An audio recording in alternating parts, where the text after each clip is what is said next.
Last lecture में हम excited states of neutron कर रहे थे, तो उसमें हमने ये इक्वेशन ड्राइव की थी। तो इसके आगे अब हम चलेंगे। ये जो इक्वेशन है, इसमें अगर हम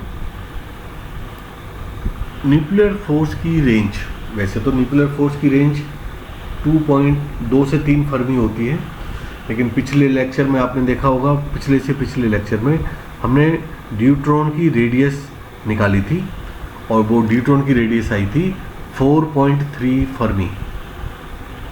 आप उस लेक्चर को देखिए, 4.3 फर्मी आई थी, यानी 4.3 फर्मी रेडियस, यानी न्यूक्लियॉन्स के बीच की दूरी 4.3 फर्मी है। वहाँ तक भी न्यूक्लियर फोर्स लग रहा था, तभी तो बाउंड स्टेट में रहता है न्यूट्रॉन। तो अगर हम R0 की वैल्यू 4.3 फर्मी भी ले लें, तो अल्फा R0 की जो वैल्यू आती है, अल्फा की वैल्यू हमें पता है, अल्फा की वैल्यू क्या होती है, स्क्वायर रूट mw/h²। ये न्यूट्रॉन के केस में भी निकाला था हमने, अभी पिछले लेक्चर में भी हमने अल्फा स्क्वायर की वैल्यू निकाली थी।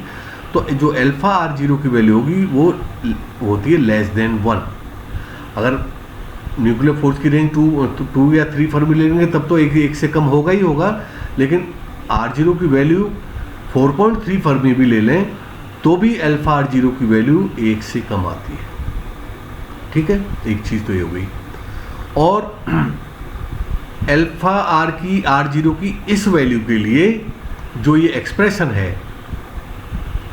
ब्रैकेट के अंदर, जो राइट हैंड साइड में एक्सप्रेशन है क्वेश्चन 6 में, इसकी वैल्यू भी 1 से कम हो जाती है, इज लेस देन 1।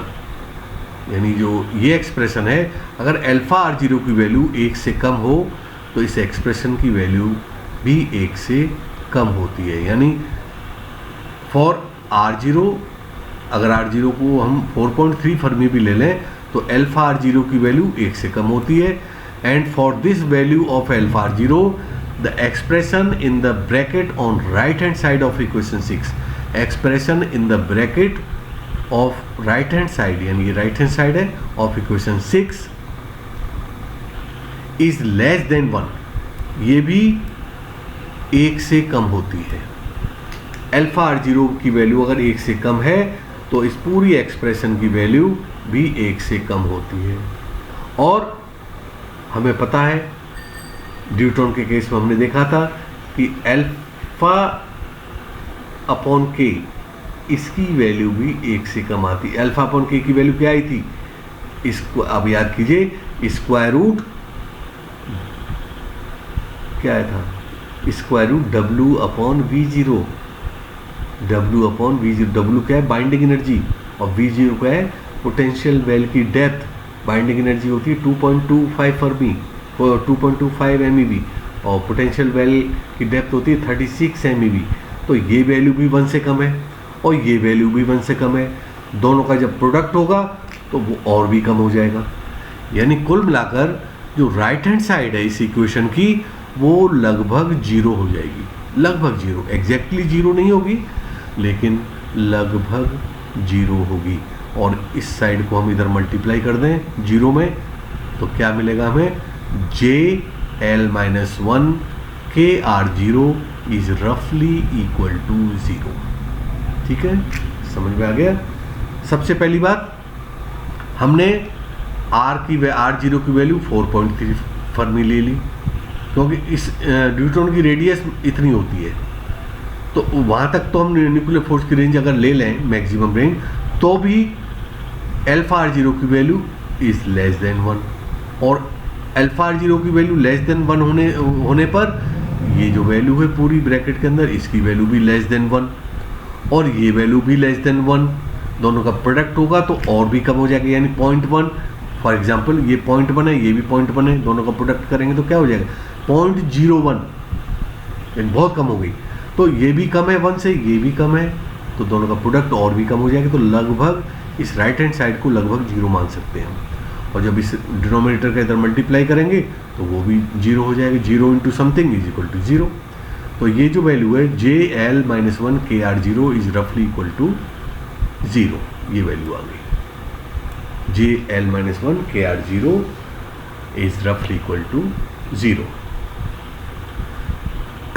ये जो कंडीशन आई है ये वैलिड है only for L not equal to 0, यानी जो सब हमने कंडीशन ली थी L not equal to 0, L is equal to 0 के लिए वैलिड नहीं है, यानी एल इज इक्वल टू 0 के लिए ये कंडीशन वैलिड नहीं है, केवल उन्हीं वैल्यू के लिए वैलिड है when L is not equal, L की वैल्यू 1 हो, 2 हो, 3 हो, 4 हो, कुछ भी हो, उसके लिए ये एक्सप्रेशन वैलिड है। ठीक है ना। तो अब हम एक्साइटेड स्टेट निकालने के लिए अब हमारे पास एल की क्या क्या वैल्यूज पॉसिबल है। अब 0 तो हमने देखा ग्राउंड स्टेट होती है, एक्साइटेड स्टेट के लिए पी स्टेट हो सकती है, वो डी स्टेट हो सकती है, एफ स्टेट हो सकती है। तो यानी एल की वैल्यू कहाँ से शुरू होगी, 1 हो सकती है, 2 हो सकती है, 3 हो सकती है। 1 के लिए नेक्स्ट एक्साइटेड स्टेट होगी, 2 के लिए और उससे आगे वाली एक्साइटेड स्टेट हो जाएगी, 3 के लिए उससे भी नेक्स्ट एक्साइटेड स्टेट होगी। तो यहाँ पर हम एल इज इक्वल टू 1 लेके चलेंगे, पहली एक्साइटेड स्टेट है जो न्यूट्रॉन की, उसी में पता लगा लेंगे। अगर वो उस फर्स्ट एक्साइटेड स्टेट में अगर स्टेबल है, न्यूट्रॉन एग्जिस्ट करता है, तब जाके एल इज इक्वल टू 2 पर जाएंगे। अगर उसमें भी एग्जिस्ट करता है तो 3 पर जाएंगे। तो पहले हम सबसे पहले चेक करेंगे एल इज इक्वल टू 1 के लिए। तो अगर हम यहाँ एल इज इक्वल टू 1 रख दें इस एक्सप्रेशन में, तो क्या हो जाएगा, ये हो जाएगा Bessel function of order 0, L is equal to 1 means 1 minus 1 is equal to 0। तो ये हो जाएगा बेसल फंक्शन ऑफ ऑर्डर 0। तो ये हो गया जे 0 के आर जीरो तो पहले से ही यहाँ पर इज इक्वल टू 0। हमने यहाँ पर एल की वैल्यू क्या ले ली है, 1 ले ली है। तो सबसे 1 से स्टार्ट करेंगे, 1 में चेक करेंगे पहले उसमें 1 में एग्जिस्ट करता है या नहीं करता है। तो हमारे पास ये वैल्यू होगी। अब आपको मैथ पढ़ा होगा आपने बीएससी में, तो आपको होगा बेसल फंक्शन ऑफ ऑर्डर 0 यानी J0 x is equal to होता है साइन एक्स अपॉन एक्स। ठीक है ना। तो यहाँ पर क्या हो जाएगा, J0 KR0 is equal to sine KR0 upon KR0, x की जगह पर यहाँ पर क्या है KR0, तो sine KR0 upon KR0 is equal to 0, रफली इक्वल टू 0। KR0 से इधर मल्टीप्लाई कर दो तो हमें क्या कंडीशन मिलेगी, sign KR0 is equal to 0। ये कंडीशन आ जाएगी हमारे पास, sine KR0 is equal to 0। तो साइन की वैल्यू 0 किस एंगल के लिए होती है, यानी अगर ये एंगल प्लस माइनस पाई हो, क्योंकि एंगल यहाँ इसकी कुछ न कुछ वैल्यू है तो 0 नहीं ले सकते हम इसको, तो यहाँ इसलिए 0 नहीं लिया, कुछ न कुछ एंगल है ये। तो KR0 अगर प्लस माइनस पाई हो तो भी साइन 0 होगा, प्लस माइनस 2 पाई हो तो भी साइन की वैल्यू 0 होगी, प्लस माइनस 3 पाई हो तो भी साइन की वैल्यू 0 होगी। यानी KR0 की वैल्यू अगर प्लस माइनस n पाई है तो साइन KR0 की वैल्यू 0 आएगी। तो इतनी वैल्यूज़ हमारे पास आ गई। तो इनमें से भी हम सबसे पहले पहली वैल्यू को चेक करेंगे, उसमें अगर इसका एक्साइटेड स्टेट स्टेबल में रहती है, बाउंड स्टेट में रहता है, फिर दूसरी को चेक करेंगे, फिर तीसरी को चेक करेंगे। तो सबसे पहले हम मिनिमम पॉसिबल वैल्यू को लेंगे। तो KR0 की मिनिमम पॉसिबल वैल्यू क्या है, पाई। तो KR0 की minimum possible value P state में एल इज इक्वल टू 1 लिया, तो पी स्टेट में भी बहुत सारी एक्साइटेड स्टेट्स हैं KR0 के अलग अलग वैल्यूज़ के लिए। तो उसमें भी जो पहली एक्साइटेड स्टेट होगी उसके लिए KR0 इज इक्वल टू पाई, ये वैल्यू हम लेके चलेंगे। तो इसका स्क्वायर कर दो, यानी K square R0 square is equal to pi square, K square R0 square is equal to pi square. K square की वैल्यू हमें पता है, जो अभी पिछले लेक्चर में हमने जब टॉपिक स्टार्ट किया था श्रोडिंगर इक्वेशन को वेल के अंदर जो ली थी, तो वहाँ K स्क्वायर की वैल्यू सब्स्टिट्यूट की थी। तो K स्क्वायर की वैल्यू होती है m V0 minus W upon H cross square into R0 square is equal to pi square, ये आ गई। ठीक है ना। अब क्या किया हमने यहाँ पर, इन दोनों वैल्यूज में V0 क्या है, पोटेंशियल वेल की डेप्थ, और W क्या है, बाइंडिंग एनर्जी ऑफ न्यूट्रॉन। तो V0 के कंपेरिजन में बाइंडिंग एनर्जी बहुत कम होती है, नेग्लिजिबल होती है, तो इसको हम यहाँ पे इग्नोर कर दिया हमने W को। तो ये इक्वेशन इस फॉर्म में आ गई, m V0 R0 square upon H cross square minus is equal to pi square. ये क्यों इग्नोर किया है? Because V0 is very very large then W। अब यहाँ पर देखिए V0 को इधर रहने दो, बाकी सभी टर्म्स इधर ले आओ, तो h क्रॉस स्क्वायर यहाँ ऊपर आ जाएगा, तो pi square h cross square और m और R0 स्क्वायर नीचे आ जाएंगे, m इंटू R0 स्क्वायर। तो हमारे पास ये इक्वेशन आ गई, ठीक है ना। अब यहाँ पर देखिए राइट हैंड साइड में देखिए h क्रॉस भी कोफिशिएंट होता है, पाई भी कोफिशिएंट है, m mass of nucleon proton या न्यूट्रॉन ये भी कांस्टेंट होता है, R0 न्यूक्लियर फोर्स की रेंज है ये भी कांस्टेंट होती है। इन सभी वैल्यूज़ को अगर हम यहाँ सब्स्टिट्यूट कर दें सभी को, तो जो पोटेंशियल वेल की डेप्थ आती है वो आती है 144 MeV। यानी इसका मतलब क्या हुआ? इसका मतलब ये होता है कि ये जो पोटेंशियल वेल की डेप्थ आई है, जो ग्राउंड स्टेट पोटेंशियल वेल की डेप्थ थी 36 MeV निकाली थी ना हमने पिछले लेक्चर में, उससे 4 टाइम्स है। यानी न्यूक्लियर फोर्स की जो स्ट्रेंथ होती है, ताकत होती है, अगर वो 4 गुनी हो जाए तब जाकर ड्यूट्रॉन एक्साइटेड स्टेट में स्टेबल अवस्था में रह सकता है। यानी बाउंड स्टेट में तभी वो रह सकता है न्यूट्रॉन एक्साइटेड स्टेट में, जब न्यूक्लियर फोर्स की जो स्ट्रेंथ है वो अपनी स्ट्रेंथ का 4 गुना हो जाए, 4 टाइम्स हो जाए, जो कि पॉसिबल नहीं है। न्यूक्लियर फोर्स की जो स्ट्रेंथ है वो तो जो स्ट्रेंथ है वही रहेगी, यानी 36 MeV के अकॉर्डिंग रहेगी वो तो। यानी उस न्यूक्लियर फोर्स की जो स्ट्रेंथ है उसके अकॉर्डिंग अगर हम पोटेंशियल निकालें, फोर्स को पोटेंशियल में कन्वर्ट करें, तो वो 36 MeV आता है। तो फोर्स अपने आप तो इंक्रीज करेगा नहीं, फोर्स तो वो जो है वही रहेगा, 36 MeV रहेगा। अगर न्यूट्रॉन को बाउंड स्टेट में रहना है, एक्साइटेड स्टेट में भी बाउंड स्टेट में रहना है, तो जो न्यूक्लियर फोर्स की जो स्ट्रेंथ है उसको 4 टाइम्स होना पड़ेगा। यानी जो न्यूक्लियर फोर्स लगता है प्रोटॉन न्यूट्रॉन के बीच में लग रहा है, वो अगर 4 टाइम्स कर दें स्ट्रॉन्गर, तब जाकर न्यूट्रॉन एक्साइटेड स्टेट में भी बाउंड स्टेट में रह सकता है, which is not possible because for the nuclear force, strength of the nuclear force अगर उसको हम पोटेंशियल में कन्वर्ट करें तो वो 36 MeV ही आता है। तो 36 MeV के पोटेंशियल पर न्यूट्रॉन एक्साइटेड स्टेट में बाउंड स्टेट में नहीं रह सकते, यानी प्रोटॉन और न्यूट्रॉन दोनों टूटकर अलग अलग हो जाएंगे, ठीक है ना। तो यही चीज़ मैंने यहाँ लिखी है। In its ground state the neutron potential well depth, मैंने बताया था ग्राउंड स्टेट में कितनी होती है पोटेंशियल वेल की डेप्थ, 36 MeV, और which provides the neutron which is just bound. और इतने पोटेंशियल की वजह से न्यूट्रॉन कैसा होता है? जस्ट बाउंड होता है, वेरी लूजली बाउंड, बहुत ही लूजली बाउंड होता है, लूजली बाउंड सिस्टम होता है। इतने जो न्यूक्लियर फोर्स के को अगर पोटेंशियल में कन्वर्ट करें वो 36 MeV आता है, और इतने पोटेंशियल पर न्यूट्रॉन लूजली बाउंड होता है। अगर उसको एक्साइटेड स्टेट में भी बाउंड स्टेट में रहना है तो पोटेंशियल को 36 की बजाय कितना होना चाहिए? 144 MeV होगा, तब वो जाके न्यूट्रॉन को एक्साइटेड स्टेट में बाउंड स्टेट में रख पाएगा। तो in order to produce a bound excited state, यानी बाउंड एक्साइटेड स्टेट को के लिए, बाउंड एक्साइटेड स्टेट के लिए न्यूट्रॉन की पोटेंशियल को कितना होना चाहिए?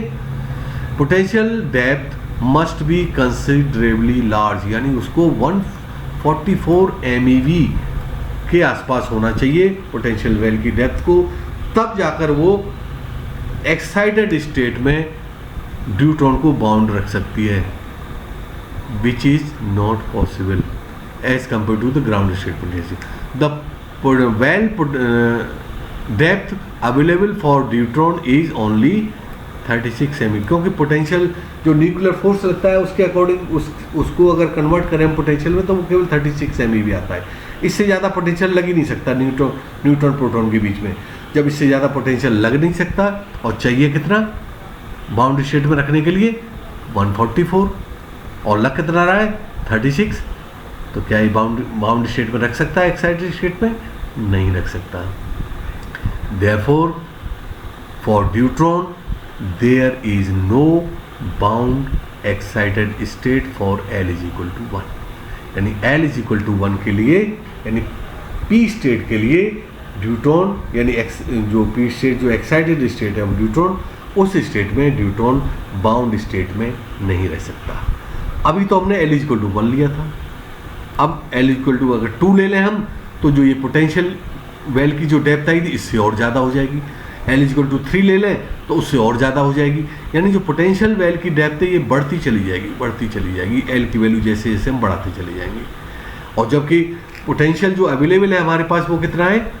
वो है केवल 36 MeV। तो 36 MeV पोटेंशियल से गुजारा नहीं होगा एक्साइटेड स्टेट में ड्यूट्रॉन को बाउंड स्टेट में रखने के लिए। जबकि L इक्वल टू 1 के लिए इतना पोटेंशियल चाहिए, तो L इक्वल टू 2 और 3 के लिए तो इससे और ज़्यादा पोटेंशियल की आवश्यकता होगी, जबकि है हमारे पास कितना? 36 MeV। Replacing this procedure for larger and larger values of L, जैसे जैसे L की वैल्यू हम यहाँ बढ़ाते चले जाएंगे, we find that a deeper and deeper well depth is required. और पोटेंशियल वेल की डेप्थ गहरी होती चली जाएगी। गहरी का मतलब यानी पोटेंशियल की वैल्यू और बढ़ती चली जाएगी। Deeper and deeper well depth is required to produce a bound state. Thus we conclude that for neutron there is no bound excited state for L greater than 0. L 0 के लिए तो bound हो, L is 0 means S state. S state में तो bound state में रहता है, लेकिन L greater than 0 means P state, P, D, F, G जो भी स्टेट्स होती हैं उन स्टेट्स में वो ग्राउंड स्टेट में, सॉरी बाउंड स्टेट में नहीं रह सकता। प्रोटॉन और न्यूट्रॉन सेपरेट हो जाएंगे। एक और रीज़न है, उससे भी प्रूव कर सकते हैं। जो हमारा सेंट्रीफ्यूगल पोटेंशियल है उसकी वैल्यू ये थी, तो L इज इक्वल टू 0 लिया था जब हमने, तो ये सेंट्रीफ्यूगल पोटेंशियल न्यूट्रॉन के केस में 0 हो गया था। लेकिन जब L इज इक्वल टू 0 नहीं है तब इस सेंट्रीफ्यूगल पोटेंशियल की वैल्यू क्या आएगी वो निकाल के देखते हैं। तो सबसे पहले हम L इज इक्वल टू 1 ले लेते हैं, तो L is equal to 1 substitute कर दो यहाँ पर, तो इसकी वैल्यू आएगी 2h cross square upon mr0 square. इन सब की वैल्यू सब्स्टिट्यूट कर दो तो ये वैल्यू आती है सेंट्रीफ्यूगल पोटेंशियल। सेंट्रीफ्यूगल पोटेंशियल होता है न्यूक्लियस को तोड़ने के काम करता है, यानी न्यूट्रॉन प्रोटॉन को बाहर की तरफ फेंकेगा। तो यानी L इज इक्वल टू 1 जब होता है लेंगे हम एक्साइटेड स्टेट, P स्टेट लेंगे, तो इतना सेंट्रीफ्यूगल पोटेंशियल लगेगा ड्यूट्रॉन में। जो न्यूट्रॉन प्रोटॉन एग्जिस्ट कर रहे हैं वो जो रोटेशन में रहते रोटेट करते हैं, तो उनके बीच में जो पोटेंशियल लगेगा बाहर की ओर वो लगेगा 18.71 MeV। इतना पोटेंशियल बाहर की ओर लगेगा, और जबकि बाइंडिंग एनर्जी कितनी है हमारे पास? 2.225 MeV केवल। तो क्या इतना पोटेंशियल बाहर की ओर लग रहा है और अंदर की ओर, दोनों में जो अट्रैक्टिव फोर्स है उसके अकॉर्डिंग जो पोटेंशियल है, जो बाइंडिंग एनर्जी है वो कितनी आ रही है? 2.225 MeV। तो ये पोटेंशियल उस बाइंडिंग एनर्जी को तोड़ देगा और न्यूट्रॉन प्रोटॉन को सेपरेट कर देगा। तो जो सेंट्रीफ्यूगल पोटेंशियल है उसकी वजह से भी न्यूट्रॉन और प्रोटॉन दोनों सेपरेट हो जाएंगे, क्योंकि सेंट्रीफ्यूगल पोटेंशियल की वैल्यू आई है 18.71। L की वैल्यू 2 कर दें, 3 कर दें, 4 बढ़ाते चले जाए तो सेंट्रीफ्यूगल पोटेंशियल भी बढ़ता चला जाएगा। यानी जो न्यूट्रॉन प्रोटॉन के बीच में सेंट्रीफ्यूगल पोटेंशियल बाहर की ओर लग रहा है, जो उनको तोड़ने का काम कर रहा है, वो ज़्यादा है और बाइंडिंग एनर्जी कम है। तो न्यूट्रॉन एक्साइटेड स्टेट में बाउंड स्टेट में नहीं रह सकता, which is greater than the binding energy of neutron. Binding energy ज़्यादा है ये वेल पोटेंशियल, ये पोटेंशियल बाहर की ओर लग रहा है, ये पोटेंशियल उनको बांधने का काम कर रही है, लेकिन ये पोटेंशियल ज़्यादा है, तो न्यूट्रॉन को एक्साइटेड स्टेट में ये तोड़ देगा। ऐसे स्टेट में L की वैल्यू 0 होती है तो ये पोटेंशियल 0 हो जाता है, इसलिए वो न्यूट्रॉन बाउंड स्टेट में रह जाता है। लेकिन एक्साइटेड स्टेट में L इज इक्वल टू 1, 2, 3, 4, 5 होने पर ये सेंट्रीफ्यूगल पोटेंशियल की वैल्यू बढ़ती चली जाएगी, और ये वैल्यू इससे ज़्यादा है तो ये न्यूट्रॉन को बाउंड स्टेट में नहीं रहने देगा। Hence neutron can not exist in its excited state. Excited state में न्यूट्रॉन के फॉर्म में नहीं रहेगा। न्यूट्रॉन क्या कहलाता है? न्यूट्रॉन प्रोटॉन जब बाउंड स्टेट में होंगे तभी न्यूट्रॉन बनेगा। अगर न्यूट्रॉन अलग है प्रोटॉन अलग है तो वो तो एक न्यूट्रॉन हो गया एक प्रोटॉन हो गया, वो न्यूट्रॉन नहीं कहलाएगा।